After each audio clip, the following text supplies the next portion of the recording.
لله الحمد لله الحنان المنان الذي خلق الإنسان وعلمه البيان والصلاة والسلام على رسوله سيد الإنس والجان وعلى آله وأصحابه ذوي الخير والإحسان أما بعد فأعوذ بالله من الشيطان الرجيم بسم الله الرحمن الرحيم يا أيها الذين آمنوا كتب عليكم الصيام كما كتب على الذين من قبلكم لعلكم تتقون صدق الله العظيم وصدق رسوله النبي الكريم ونحن على ذلك لمن الشاهدين والشاكرين والحمد لله رب العالمين۔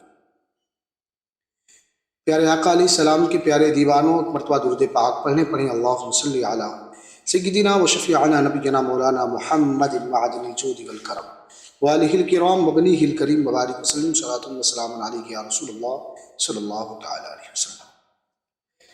بعد حمد و درود، قابل احترام معزز سامعین و ناظرین، السلام علیکم ورحمۃ اللہ تعالی وبرکاتہ۔ میرے عزیزو، آپ سب کو سب سے پہلے میں اس رمضان المبارک کی مبارکبادی پیش کرتا ہوں۔ اللہ تعالیٰ آپ سب کو اپنی حفظ و امان میں رکھے اور ذوق بندگی کی توفیق عطا کرے اور صحیح معنوں میں رمضان المبارک میں عبادت کی توفیق عطا کرے۔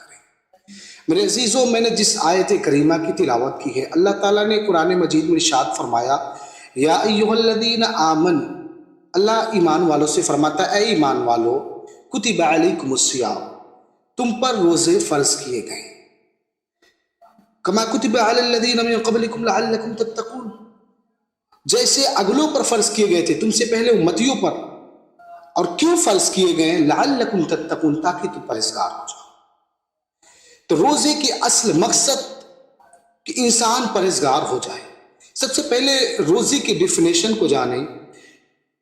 عام لفظ میں انسان جو عام زبان میں روزہ کہتے ہیں اسے ہے کہ صبح صادق سے لے کر کے شام تک، غروب آفتاب تک کچھ نہیں کھانا پینا، بیوی سے دور رہنا اور تمام چیزوں سے بچنا، اسی کا نام روزہ ہے۔ ہم یہ سمجھتے ہیں یہ روزے کی ظاہری صورت ہے، اور باطنی صورت کیا ہے روزے کی یہ جانیں کہ روزہ رکھتے ہیں اس لیے کہ اللہ فرما رہا ہے کہ تم اگر روزہ رکھتے ہو، مہینے میں ایک مہینے تک کھانا نہیں کھاؤ گے، پانی نہیں پیو گے، تمام چیزوں سے دور رہو گے۔ حالانکہ کھانا کھانا درست ہے، مگر اس وقت آپ کے لیے منع ہو جاتا ہے۔ پانی آپ وضو کرنے جاتے ہیں، منہ میں پانی ہے مگر اندر آپ نہیں لیتے کیونکہ رب نے منع فرمایا۔ اندر روم میں ہے، فریز میں پانی ہے، مگر اس پانی کو اس لیے نہیں ڈالتے کہ یاد آتا ہے کوئی دیکھے یا نہ دیکھے، رب دیکھ رہا ہے۔ تو یہ تمام جو سچویشن ہمارے اندر پیدا کی، کوئی غلطی کرتے تو یہ سوچ میں آتا رب دیکھ رہا ہے۔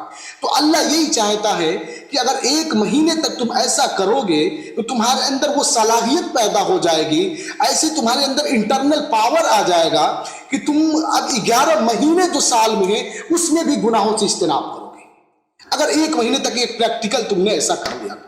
تو اصل جو روزے کے مقصد ہے روزہ رکھنے کا یہ ہے کہ لعلکم تتقون، تاکہ تم پرہیزگار ہو جاؤ۔ ہمارے اور آپ کے آقا صلی اللہ علیہ وسلم ارشاد فرماتے ہیں کہ روزے کے دنوں میں جس نے جھوٹ بولنا نہ چھوڑا تو اللہ کو کوئی ضرورت نہیں کہ وہ روزہ رکھے۔ تو پتہ چلا کہ روزہ مقصد ہے کہ جھوٹ سے بچے، غیبت سے بچیں۔ اور مولائے کائنات فرماتے ہیں کہ اللہ تعالیٰ کو اگر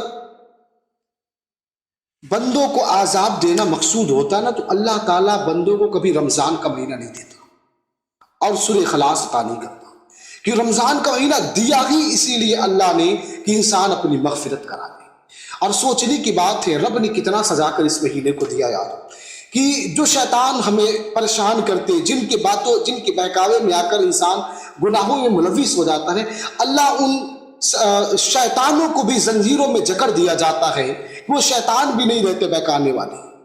کتنے انتظام کے ساتھ، کتنے اچھے طریقے سے رب نے اس مہینے کو ہمیں عطا کیا۔ اور بات یہی تھی کہ حضرت ابو ہریرہ فرماتے ہیں کہ ہمارے اور آپ کے آقا صلی اللہ علیہ وسلم نے فرمایا کہ جس شخص نے رمضان المبارک کے دن ایک روزے بغیر کسی عذر کا، کسی نے اگر ایک روزہ چھوڑ دیا نا تو فرماتے ہیں کہ چاہے پورے دن پورے سال وہ روزہ رکھے اس روزے کے برابر نہیں ہو سکتا، چاہے وہ بعد میں بھی روزہ رکھ لے۔ تو ہم تھوڑی تھوڑی باتوں میں یار روزہ چھوڑ دیتے ہیں. اور دیکھیں اللہ نے کتنا اسپیشل ہمارے لیے انعام رکھا ہے. آپ نے کبھی دیکھا ایئرپورٹ پہ لوگ جاتے ہیں تو انٹری گیٹ جو ہوتے ہیں وہ سارے لوگوں کے لیے الگ انٹری گیٹ، مگر سیلیبریٹی جو نیک جو سب سے خاص لوگ ہوتے ہیں اسپیشل لوگوں کے لیے الگ ڈور بنایا جاتا ہے. مگر دیکھیں ہمارے اور آپ کیا فرماتے ہیں کہ جو رمضان المبارک میں روزہ رکھتے ہیں نا تو اللہ تعالیٰ ان کے لیے جب جنت کے 8 دروازے ہیں ان میں سے ایک دروازے کا نام ریان ہے. اللہ تعالیٰ یہ دروازہ ان لوگوں کے لیے بنایا ہے جنت میں کہ اس دروازے سے صرف وہ لوگ داخل ہوں گے جو رمضان المبارک کے روزہ رکھتے ہیں. یہ کتنے ہمارے لیے خوشی کی بات ہے. اور ہمارے اور آپ کے آقا صلی اللہ علیہ وسلم فرماتے ہیں، حضرت ابو ہریرہ سے بھی حدیث مروی ہے، فرماتے ہیں حضور نے فرمایا کہ ہر شے کے لیے زکوٰۃ ہے اور باڈی ہمارے بدن کا زکوٰۃ روزہ ہے. انسان جب روزہ رکھتا ہے تو تمام بیماریوں سے بچ جاتا ہے. آج پوری دنیا کہہ رہی ہے، میں کہہ رہا ہوں آج حضور نے 1400 سال پہلے 1500 سال پہلے غالباً میرے آقا نے فرمایا صوموا تصیحوا، روزہ رکھو صحت مند ہو جاؤ. آج بابا رام دیو لوگوں کو کیمپ کرواتا ہے، لوگوں کو بلاتا ہے کہ آؤ تمہیں ایسیڈیٹی سے بچنے کی میں دوا بتاؤں گا. ان لوگوں کو بتاتا ہے کہ لوکی کھاؤ، لوکی کا جوس پیو، ہفتے میں مہینے میں 4 اپواس کرو، ایسیڈیٹی سے بچ جاؤ گے. میں کہتا ہوں رام دیو کسی اور کو بیوقوف بنائے. 1400 سال پہلے ہمارے نبی نے بتا دیا صوموا تصیحوا، روزہ رکھو صحت مند ہو جاؤ. کتنا پیارا دین ملا ہمیں یار کہ ہر چیز کا اس میں. ابھی جاپان کا ایک آپ کو معلوم ہوگا کہ بہت بڑا دانشور جس کو نوبل پرائز سے نوازا گیا. لوگوں نے پوچھا کہ تمہیں نوبل پرائز کیوں دیا گیا؟ اس نے کہا یار میں نے کھوج بہت مشکل بھی نہیں کیا، بہت آسان بھی نہیں کیا. پوچھا گیا کیا تو نے کیا ہے؟ کہا میں نے کینسر کا دوا نکال دیا. لوگوں نے کہا کینسر کا دوا کیسے؟ کہا میں نے مسلمانوں کی کتاب کو جب پڑھا نا تو کینسر کی دوا مل گئی مجھے. لوگوں نے پوچھا وہ کون سی دوا ہے؟ کہا جو مسلمان سال میں ان کے رمضان کا مہینہ آتا اور مہینے میں وہ 1 مہینہ روزہ جو رمضان میں رکھتے ہیں، اگر انسان اس طرح 1 مہینہ اپواس کر لے، وہ فاسٹنگ کرے، روزہ رکھے، انہیں کبھی کینسر کی بیماری ہو ہی نہیں سکتی. کتنا پیارا دین رب نے ہمیں عطا کیا یار، نبی نے کتنا اچھا تحفہ. اور دیکھیں اب بات یہی تک نہیں، حضرت ابو امامہ باہمی کہتے ہیں یا رسول اللہ کوئی ایسا عمل بتائے نا جس عمل کے ذریعے میں جنت ملا. حضور سب سے بہترین عمل کون ہے؟ میرے آقا نے 3 مرتبہ فرمایا کہ روزے کی زیادتی کرو، روزہ رکھو. اور حضرت اب دیکھیں معاذ بن انس سے ایک حدیث مروی ہے، فرماتے ہیں کہ جو عام دنوں میں نفل روزہ رکھتے ہیں، عام دنوں میں، تو اللہ تعالیٰ اس بندے سے اور جہنم سے اتنی دوری فرما دیتا ہے کہ تیز رفتار کے گھوڑے اگر 100 سال تک سفر کریں تو اس بندے سے جہنم اتنا ہی دور کر دیا جاتا ہے. اور بات یہ دیکھنی، حضرت ابو ہریرہ فرماتے ہیں کہ جو رمضان کے روزے رکھتے ہیں تو اللہ تعالیٰ ان کے اور جہنم کے درمیان اتنی دوری فرما دیتا ہے جتنے آسمان اور زمین کے درمیان فاصلے ہی اتنا اللہ تعالیٰ ان کے لیے خندق بنا دیتا ہے، ہول گڈھا بنا دیا جاتا ہے. یہ کتنا متبرک مہینہ ہے. آج مسلمان فضولیات میں لگ کر یار تھوڑی تھوڑی بہانے کر کے کہ میری طبیعت خراب ہے، میڈیسین میری اسٹارٹ ہے، میں دوا کھا رہا ہوں. یار یہ کس کے سامنے بہانہ کروں؟ اس رب کے سامنے جو رب عالم الغیب ہے، ساری باتیں جانتا ہے، دلوں کے حال کو جانتا ہے. یار مجھے بیوقوف بنا سکتے ہو یار، اس رب کی بارگاہ میں کیوں جھوٹ بول رہے ہو؟ اور آؤ میں آپ کو بتاؤں کہ وہ کتنا پیارا رب نے ہم پہ کرم فرمایا. یار میرے آقا فرماتے کہ میری قسم ہے اس ذات کی جس کی قبضے میں میری جان ہے. حضور فرماتے ہیں قسم ہے اس ذات کی، حضور قسم کھا کے فرماتے کہ جس کے دست قدرت میں میری جان ہے. میرے آقا فرماتے ہیں روزے دار جب روزہ رکھتے ہیں نا تو ان کے منہ سے جو شام کو بو آتی ہے، فرماتے ہیں وہ بو اللہ کے نزدیک مشک سے بھی زیادہ پسندیدہ ہے. اللہ اکبر. اور بات یہ تک نہیں، فرماتے ہیں للصیام فرحتان، اور حضور فرماتے ہیں کہ روزے داروں کے لیے 2 خوشیاں ہیں. فرماتے ہیں روزے داروں کے لیے 2 سرپرائز ہے. کیا ہے؟ فرماتے ایک تو یہ کہ جب بندہ افطار کے لیے بیٹھتا ہے نا اسے جو خوشی نصیب ہوتی ہے، کیونکہ انسان دن بھر 15 گھنٹے بھوکے پیاسے جب کھجور کو منہ میں ڈالتا ہے، پانی کے گھٹ اندر جاتے ہیں تو ہر باڈی کے ہمارے بدن کے ایک ایک اعضاء رب کی تسبیح بیان. اور دوسری خوشی یہ فرماتے ہیں کہ روزے داروں کو کل بروز محشر اللہ کا دیدار نصیب ہوگا. یہ سب سے خوش نصیبی کی بات ہے. اور فرماتے ہیں حضرت عبداللہ بن عمر بن عاص کہ اللہ تعالیٰ روزے داروں کی جب افطار کے وقت بیٹھتے نا تو اللہ ان کی دعا کو رد فرماتا ہی نہیں. اور حضرت ابو ہریرہ فرماتے ہیں کہ اللہ فرماتا ہے کہ مجھے اپنی عزت و جلال کی قسم کہ اگر تم افطار کے وقت کوئی بھی دعا کرو گے تو میں اس دعا کو کبھی رد نہیں فرماؤں گا. رب خود فرما رہا ہے. تو میرے عزیزو اس مہینے میں زیادہ سے زیادہ لوگوں کی خیر خواہی کرے، کیونکہ مہینہ نا صبر کا مہینہ ہے، اس میں رزق بھی بڑھا دیا جاتا ہے، وہ رب کا وعدہ ہے یا رزق بڑھا دیتا ہے۔ مگر آج دیکھو دنیا کا کوئی بینک کہہ دے ہمیں، اگر HDFC کہہ دے، ایکسس بینک کہہ دے کہ تمہارے پیسے بڑھا دیے جائیں گے تو ہم لائن میں لگ جاتے ہیں، مگر ہمارا رب وعدہ کر رہا ہے کہ تم روزے کے دنوں میں محنت کرو، میری بارگاہ میں آؤ، تمہارے رزق بڑھا دیے جاتے ہیں۔ اور حضور فرماتے ہیں، میرے آقا صلی اللہ علیہ وسلم نے ارشاد فرمایا کہ جو شخص رمضان المبارک کے مہینے میں نا کسی روزے دار کو ایک گھونٹ پانی پلا دے تو اللہ تعالیٰ ان کے گناہوں کو اس کے ایسے معاف فرما دیتا ہے جیسے وہ اپنی ماں کے پیٹ سے پیدا ہوئی۔ اللہ اکبر۔ صحابہ نے اس کیا، کہتے ہیں یا رسول اللہ یہ حکم کس کے لیے ہے، سفر میں یا گھر کے لیے؟ میرے آقا فرماتے ہیں ہر جگہ کے لیے حکم ہے۔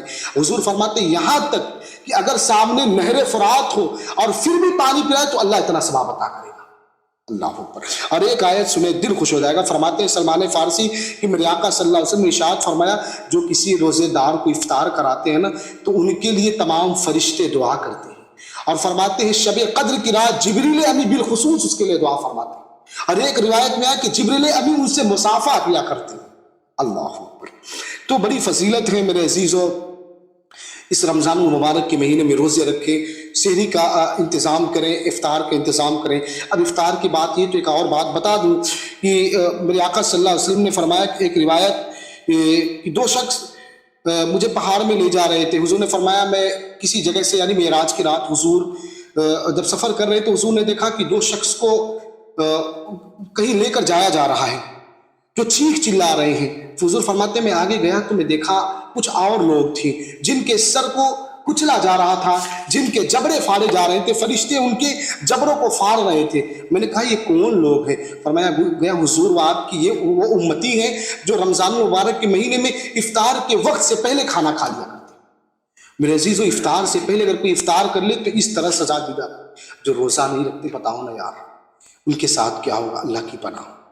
اور ایک اور غلط فہمی میں دور کرتے ہوئے اپنی باتیں ختم کر دوں، کتنے لوگوں کو عوام الناس میں یہ بھی دیکھا گیا کہ لوگ سحری کے وقت کیا کرتے ہیں، اکثر یہ لوگ اپنی روزی کو تباہ کر لیتے ہیں۔ کیسے کہ سحری کے وقت ختم، اس وقت سحری کے وقت ہونے کے بعد اذان ہوتی رہتی پھر بھی لوگ کھاتے ہیں۔